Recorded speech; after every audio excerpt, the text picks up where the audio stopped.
اعوذ باللہ من الشیطان الرجیم بسم اللہ الرحمن الرحیم الحمدللہ رب العالمین والصلاۃ والسلام علی خاتم النبیین اللہم صلی علی محمد وعلی آل محمد کما صلیت علی ابراہیم وعلی آل ابراہیم انک حمید مجید اللہم بارک علی محمد وعلی آل محمد کما بارکت علی ابراہیم وعلی آل ابراہیم انک حمید مجید رب اشرح لی صدری ویسر لی امری واحلل عقدۃ من لسانی یفقہوا قولی۔ یہاں سے جو ہے وہ 10 آیتیں 11 سے لے کے 20 تک یہ آیتیں ہیں جو حضرت عائشہ رضی اللہ تعالیٰ عنہ کی بریت میں اتری۔ ہم اس کا تھوڑا سا جو ہے اس کی شان نزول پہلے سمجھ لیں۔ اس میں جو کریکٹرز تھے، جن لوگوں نے جو کردار ادا کیا، ان کو ہم سمجھ لیں، ان کو اپنے دلوں میں بٹھا لیں تو ہمیں اندازہ ہو جائے گا کہ اس کا کیا رول تھا۔ اس میں واقعہ افک کہتے ہیں بیسیکلی کسی بھی چیز کو اس کی بالکل اصل حالت سے جو ہے وہ پھیر دینا، الٹا دینا، پھیر دینا۔ اس کے لیے بہتان کا لفظ بھی جو ہے وہ چھوٹا لفظ ہے۔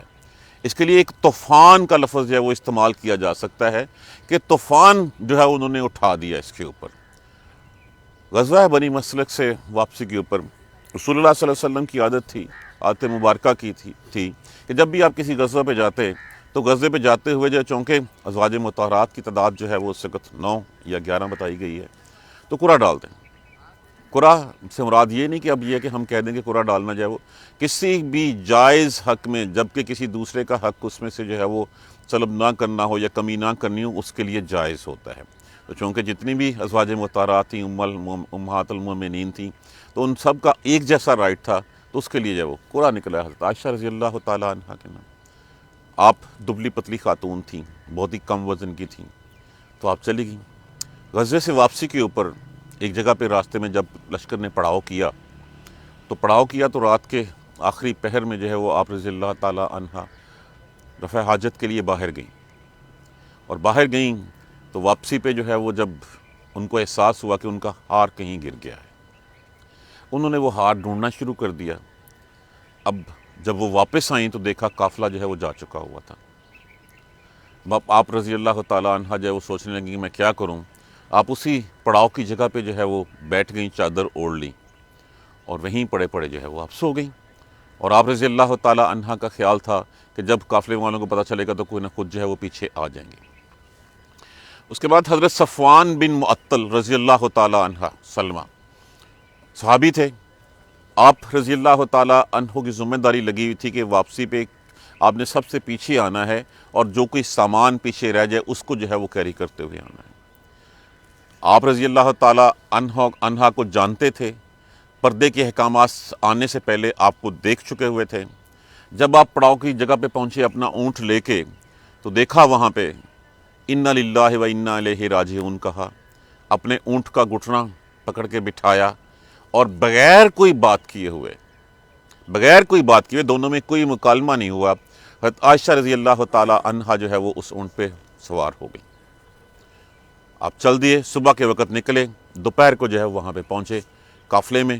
وہاں پہ پہنچتے ہی کچھ لوگوں نے جو ہے وہ، حالانکہ اس وقت تک کسی کو یہ نہیں پتا تھا کہ حضرت عائشہ رضی اللہ تعالیٰ عنہ اس قافلے میں نہیں ہے، کیونکہ جب ہودج اٹھایا گیا دبلی پتلی تھی، لوگوں کو پتہ ہی نہیں چلا کہ آپ اس ہودج میں ہیں، اس اونٹ کی جو سواری اس پہ تھی اس میں ہیں کہ نہیں ہیں۔ انہوں نے ویسے ہی اٹھایا، اونٹ پہ رکھا اور چل دیے۔ تو جب واپس آئے تو پھر سب سے بڑا کریکٹر رئیس المنافقین عبداللہ ابن ابی رئیس المنافقین، اس نے جو ہے وہ یہ دیکھ کے جو ہے وہ شور مچا دیا۔ وہ تو پہلے بہانے ڈھونڈتا تھا مسلمانوں میں۔ یہ وہ غزوہ تھا جس غزوے میں سب سے زیادہ منافقین جو ہے وہ گئے ہوئے تھے، تو اس نے معاذ اللہ ثم معاذ اللہ، اس نے الفاظ یوز کیے اس طرح کے کہ آج تو نبی کی بیوی معاذ اللہ بچ کے نہیں ہے، اس طرح کی جو ہے وہ۔ اور پھر یہ بات اس نے تسلسل کے ساتھ جو ہے وہ لوگوں کو کہنی شروع کر دی۔ وہ اس چیز سے جو ہے وہ مزے لینا چاہتا تھا، وہ اس چیز سے مسلمانوں میں پھوٹ ڈلوانا چاہتا تھا، وہ اس چیز سے جو ہے وہ تہمت لگانا چاہتا تھا ام المومنین حضرت عائشہ رضی اللہ تعالیٰ عنہ کے اوپر۔ اب اس کے اس شر میں کچھ اور لوگ بھی شامل ہو گئے، تو ٹوٹل 4 لوگ اس میں جو ہے وہ 3 لوگ اور شامل ہوئے۔ ایک نام اور بھی ہے، وہ بھی اسی کا ہے، کسی منافق کا، لیکن جو مسلمانوں میں سے تھے، اگر آپ وہ نام دیکھیں تو آپ چونک جائیں گے کہ یہ نام کون کون سے تھے۔ حضرت حسان بن ثابت رضی اللہ تعالیٰ عنہ، کتنے بڑے صحابی ہیں، اور یہ وہ صحابی ہیں جو حضور صلی اللہ علیہ وسلم کی شان میں ہجو کیا کرتے تھے، شاعر تھے بہت بڑے، اور آپ صلی اللہ علیہ وآلہ وسلم نے ان کے لیے دعا بھی کی تھی کہ اللہ تعالیٰ روح القدس کے ذریعے ان کی مدد کرتا ہے تاکہ یہ دشمنوں کے مقابلے میں شیر کہتے ہیں. یہ شامل ہو گیا اس میں.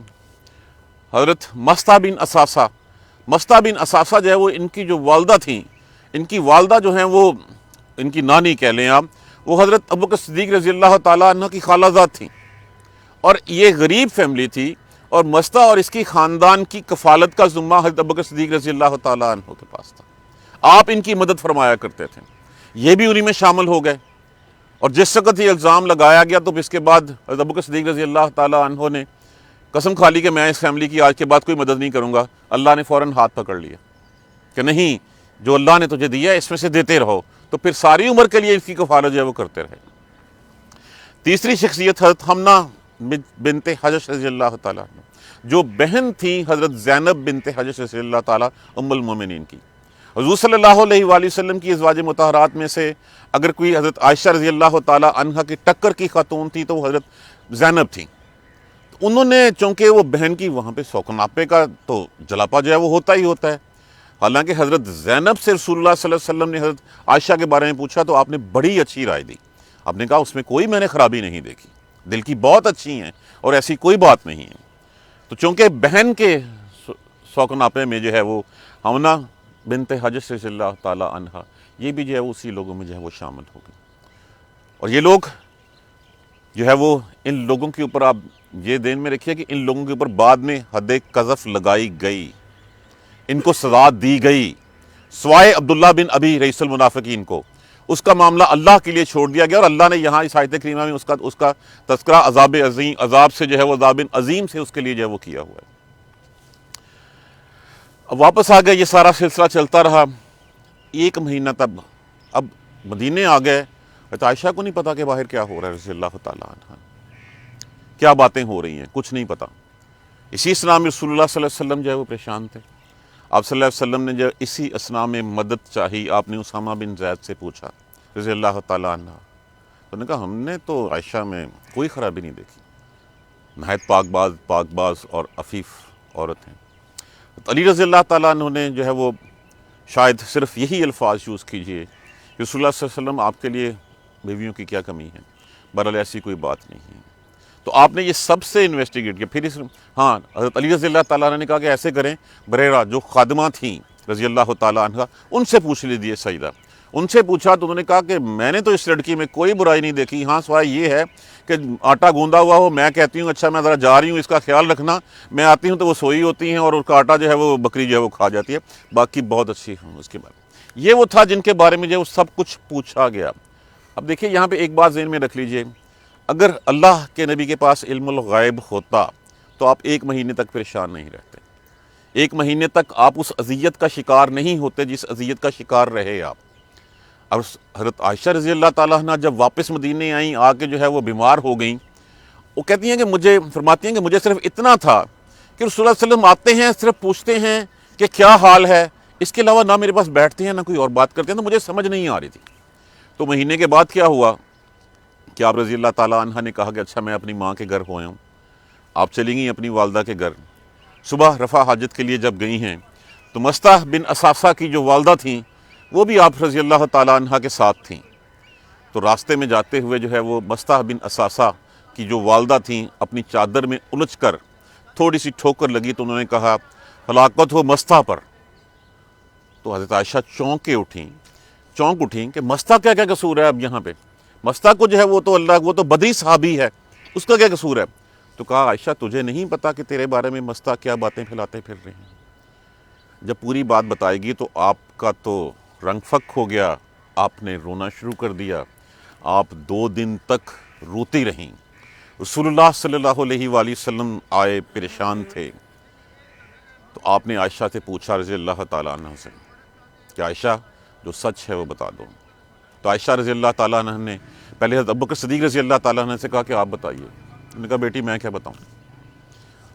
اپنی والدہ محترمہ سے کہا کہ والدہ آپ بتائیے. انہوں نے کہا بیٹی میں کیا بتاؤں. تو پھر عائشہ رضی اللہ تعالیٰ عنہ نے فرمایا اس وقت میں اگر جو ہے وہ سچ بتاؤں گی تو آپ اسے سچ نہیں مانیں گے، لیکن میرا اللہ سچ مانتا ہے، میرے اللہ کو میرے سچ کا پتہ ہے. اور اگر اس وقت میں اس گناہ کا جو بات ہو رہی ہے اس کا اعتراف کر لوں گی تو ہو سکتا ہے کہ آپ لوگ اس کو سچ مان لیں، لیکن میرا اللہ صحیح سچ جانتا ہے، وہ میری بریت ضرور فرمائے گا۔ تو رسول اللہ صلی اللہ علیہ وسلم ابھی یہی بات ہوئی تھی کہ آپ صلی اللہ علیہ وسلم کے اوپر جو ہے وہ وحی کی کیفیت نازل ہوئی۔ سردی کے دن تھے، سردی کے دنوں میں بھی آپ کے پسینے، آپ کے جسم مبارک کے اوپر پسینے کے قطرے نمودار ہونے شروع ہوئے، اور پھر رسول اللہ صلی اللہ علیہ وآلہ وسلم کے اوپر جب نزول وحی ہوئی اور وحی کی کیفیت ختم ہوئی تو آپ صلی اللہ علیہ وسلم کا چہرہ خوشی سے کھل رہا تھا۔ آپ نے عائشہ سے فرمایا، عائشہ، حضرت عائشہ رضی اللہ تعالیٰ عنہ، عائشہ اللہ نے تمہاری بریت فرما دی۔ خوشی کی انتہا نہیں رہی۔ یہ اس وقت کون موجود تھا وہاں پہ؟ یار غار صدیق اکبر رضی اللہ تعالیٰ عنہ، حضرت عائشہ کی والدہ محترمہ اور حضرت عائشہ۔ تو جب خوشی کی کیفیت آگے کھل اٹھیں تو پھر حضرت عائشہ رضی اللہ تعالیٰ عنہ کی والدہ محترمہ نے کہا، عائشہ اب رسول اللہ صلی اللہ علیہ وسلم کا شکریہ ادا کرو۔ انہوں نے کہا نہیں، میں اللہ کا شکر ادا کروں گی، میری بات کسی نے مانی نہیں تھی۔ اور پھر وہ جو ہوتا ہے نا کہ ایک خاتون میں جو ہوتا ہے نخرہ، یا کہہ لیں یا آپ اس کو کہہ لیں کہ لاج کے ساتھ انہوں نے کہا کہ میں تو اب اللہ کا شکر ادا کروں گی اس وقت، کہ مجھے کیا پتا تھا کہ میرے اس واقعے سے اللہ نے یہ 10 آیتیں اس وقت اتار دیں، اور کہا کہ یہ 10 آیتوں میں میرا تذکرہ ہے اور روز محشر تک اب یہ میرا تذکرہ ہوتا رہے گا، اس سے بڑھ کے خوشی میرے لیے اور کیا بات ہے۔ تو وہ 10 آیتیں اتریں، اور 10 آیتیں اترنے کے بعد ان کا جو ہے وہ اترنے سے جو ہے وہ ان کی بریت جو ہے وہ وہاں پہ جو ہے وہ ظاہر ہوئی، اور پھر لوگوں کو جو ہے وہ بتا دیا گیا۔ یہ پوری 10 آیتیں جو ہم آج سے پڑھیں گے 11 سے 20 تک، اس میں سارے کا سارا حضرت عائشہ رضی اللہ تعالیٰ عنہ اور پھر مسلمانوں کا بھی جو ہے وہ کہا گیا ہے کہ مسلمانوں جب تم نے ایسی باتیں سنی تو تم نے سننا گوارا کیسے کر لی، یہ باتیں تم نے اس وقت لوگوں کے ہاتھ جو ہے وہ کیوں نہیں رکھے۔ اب یہ ایک مختصراً بیک گراؤنڈ میں نے ان کریکٹرز سے بھی آپ کو جو ہے وہ روشناس کرا دیا ہے، ان کا تعارف کروا دیا ہے کہ یہ 3 تھے صحابی، تینوں یہ صحابہ، حضرت حسان بن ثابت، مصطح بن اساسہ، حضرت حمنہ بن تحاب حجش رضی اللہ تعالیٰ، ان تینوں کے اوپر حد لگی تھی۔ پھر جو حد کا پہلے ہم پڑھ چکے ہیں نا کہ جب کوئی تہمت کسی کے اوپر لگاتا ہے تو اس کی سزا کیا تھی؟ 80 کوڑے تھی، تو وہ حد یہاں پہ ان پہ لگائی گئی تھی۔ یہ وہ کریکٹرز ہیں جن سے رسول اللہ صلی اللہ علیہ وسلم نے مشورہ کیا تھا۔ اس کا مین کریکٹر یہ تھا عبداللہ بن ابی، جس نے یہ سارا فساد پھیلایا تھا۔ صفوان بن معطل رضی اللہ تعالیٰ عنہ، یہ وہ صحابی تھے جنہوں نے حضرت عائشہ صدیقہ رضی اللہ تعالیٰ عنہ کو اکیلے دیکھ کے اپنے ساتھ جو ہے وہ لے کے گئے تھے۔ ان الذین، بے شک وہ لوگ جو جا کا معنی کیا ہوتا ہے؟ آنا، لیکن اگر اس کے بعد اس کا صلہ با آ جائے تو پھر اس کا معنی ہوتا ہے لانا۔ بالافک، افک کہتے ہیں جھوٹ کو، بہتان کو، کسی بھی گھڑی ہوئی بات کو، ایسی بات جس کا حقیقت سے کوئی تعلق نہ ہو اور کوئی بالکل الٹ پکچر جو ہے اس کے سامنے پیش کی جائے۔ بے شک وہ لوگ جو طوفان اٹھا لائے ہیں، جو بہتان گھڑ لائے ہیں، ہم اس لفظ ویسے تو اس کا معنی ہوتا ہے گروہ، جماعت، لیکن یہاں پہ اسبا کا معنی جو ہے وہ جتھا، ٹولہ، منکم، تم میں سے، بے شک یہ تمہیں میں سے ایک لوگوں کا جتھا ہے، ایک ٹولہ ہے جو یہ طوفان اٹھا لایا ہے، جو یہ کر لایا ہے، جنہوں نے بہتان گھڑ لیا ہے۔ افک کا معنی بہتان، تہمت، لیکن اسبا ویسے عین صاد بے، جس کا معنی ویسے تو ہوتا ہے گروہ، جماعت، لیکن یہاں پہ جو ایک ٹون نظر آ رہی ہے وہ ٹون یہ کہتی ہے کہ بے شک وہ لوگ جو یہ طوفان گھڑ کے لائے ہیں، جو یہ تہمت لائے ہیں، تمہیں میں سے ایک ٹولہ ہے، تم میں سے ایک گروہ ہے، ایک جماعت ہے۔ لا تحسبوہ، مت، لا نافیہ کا صیغہ حاضر میں نفی کرتا ہے، لفظ اس میں سے کیا ہے نکال لیجئے، ہے سین بے، حسبن، حسبن حساب، حساب کا معنی گمان کرنا، خیال کرنا، سمجھنا، تا علامات مضارع، ہو ضمیر لگی ہے، لا تحسبوہ، مت سمجھو تم اسے، شر لکم، برائی تمہارے لیے، اس کو اپنے لیے برا مت سمجھو، بل ہوا خیر لکم، بلکہ ہوا وہ بہتر ہے تمہارے لیے، تاکہ تمہارے سامنے لوگوں کے چہرے آشناس ہو گئے۔ اس سے اللہ نے جو ہے وہ لاز بنا دیے کہ یہ ہے، یہ قانون ہے، بلکہ بہتر ہے یہ تمہارے لیے، لکل امری، لیے ہر شخص کے، امری ہر شخص کے، منہم ان میں سے، مکتسب جس نے جو کمائی کی، من الاسم، اسم کس کو کہتے ہیں؟ گناہ کو۔ ایک اسم یہ بھی ہوتا ہے، اس کا معنی تو نام ہوتا ہے، لیکن یہ اسم سے کے ساتھ جو آتا ہے اس کا معنی گناہ ہوتا ہے۔ لِكُلِّ امْرِئٍ مِّنْهُمْ مَا اكْتَسَبَ مِنَ الْإِثْمِ، ہر شخص کے لیے گناہ کا حصہ ہے جو اس نے کمایا ہے۔ وَالَّذِي، یعنی کہ یہ ان لوگوں کے بارے میں بات ہوئی۔ وَالَّذِي، اور وہ جو تولا، پلٹا، لوٹا، کبرہ، بڑا لے کے، منہم، جو سردار تھا ان کا، جو بڑی بات کر کے ان سے جو ہے وہ لے کے پلٹا، لہو، لیے اس کے، عذاب عظیم، بہت بڑا عذاب ہے۔ یہ کس کے بارے میں کہا گیا؟ یہ اس ملعون کے بارے میں کہا گیا ہے۔ اب دیکھیں یہ کریکٹرز یہاں پہ فٹ ہوتے جا رہے ہیں جن کا میں نے پہلے جو ہے وہ تعارف کرایا ہے۔ ان الذین جاؤ بالافک، بے شک وہ لوگ جو آئے ہیں، طوفان اٹھا لائے ہیں، جو بہتان گھڑ لائے ہیں، اس وطن، ٹولہ ہے، گروہ ہے، جماعت ہے، جتھا ہے ایک، منکم، تم میں سے۔ ان سے ریکویسٹ کر لیجیے گا طاہر صاحب پلیز کے بعد میں، ابھی نہیں صاحب، ابھی رہنے دیں، بعد میں ذرا نا ان سے ذرا پیار سے کر لیجیے سر، تھوڑی سی جو ہے وہ، بے شک وہ لوگ جو یہ بہتان گھڑ لائے ہیں تم میں سے، اس وطن منکم، تمہیں میں سے ایک ٹولہ ہے، تم لوگوں میں سے ایک گروہ ہے، ایک جماعت ہے۔ لا تحسبوہ شر لکم، اس کو برا مت خیال کرو، بل ہوا خیر لکم، بلکہ بہتر ہے تمہارے لیے۔ اس سے کیوں بہتر ہے؟ کیوں بہتر ہے کہ اسی بہانے اللہ نے جو ہے وہ سارے احکامات نازل کر دیے۔ یہ 10 آیتیں ہم پڑھیں گے کہ جب ایسی کوئی بات ہو تو اس بات کے اوپر تمہارا رویہ کیا ہونا چاہیے۔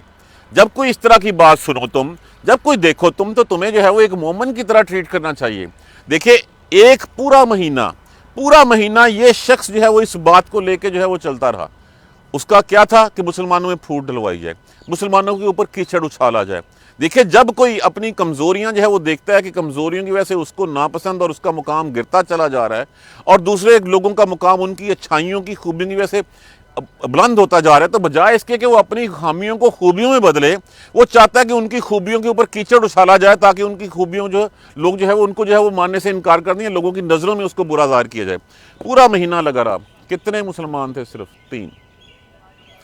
ایک اس میں دوسرا منافق بھی تھا، لیکن جو 3 مسلمان تھے، ان تینوں کو ورگلانے میں، اس کی بھی وجہ میں نے آپ کو بتا دی ہے۔ حسان بن ثابت اس کی باتوں میں آ گئے، مستہ بن اساسہ، حالانکہ رشتہ دار تھے بکر صدیق رضی اللہ تعالیٰ عنہ کے، پوری فیملی کی کفالت آپ رضی اللہ تعالیٰ صدیق اکبر کیا کرتے تھے، لیکن اس کے باوجود جو ہے وہ مستہ بن اساسہ جو ہے وہ اس میں جو ہے وہ اس ٹریپ میں آ گئے۔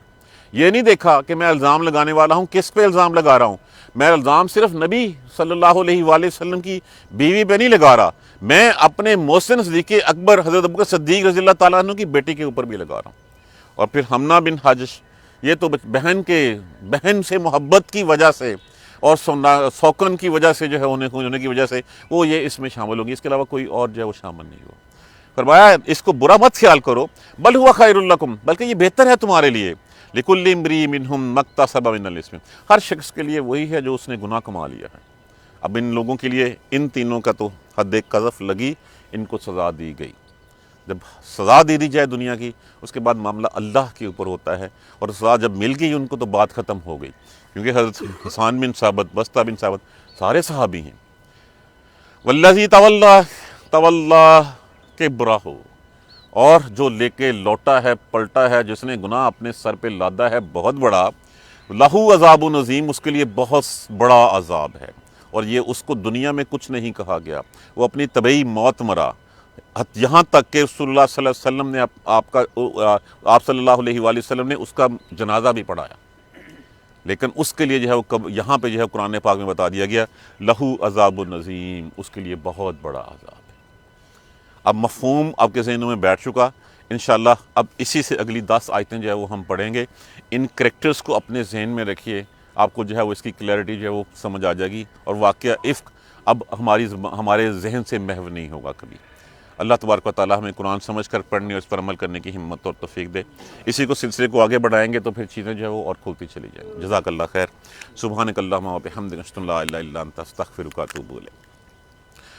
اعوذ باللہ من الشیطان الرجیم بسم اللہ الرحمن الرحیم الحمدللہ رب العالمین الحمدللہ رب العالمین الحمدللہ رب العالمین اللہم صلی علی محمد وعلی آل محمد کما صلیت علی ابراہیم وعلی آل ابراہیم انک حمید مجید اللہم بارک علی محمد وعلی آل محمد کما بارکت علی ابراہیم وعلی آل ابراہیم انک حمید مجید ربنا لا تؤاخذنا ان نسینا واخطانا ربنا ولا تحمل علینا اصرا کما حملتہ علی الذین من قبلنا ربنا ولا تحملنا ما لا طاقة لنا به واعف عنا واغفر لنا وارحمنا انت مولانا فانصرنا على القوم الكافرين ربنا لا تزغ قلوبنا بعد إذ هديتنا وهب لنا من لدنك رحمة إنك أنت الوهاب رب اغفر وارحم وأنت خير الراحمين یا رب ارحمہما کما ربیانی صغیرا یا رب ارحمہما کما ربیانی صغیرا یا رب ارحمہما کما ربیانی صغیرا اللہم اغفر لنا وارحمنا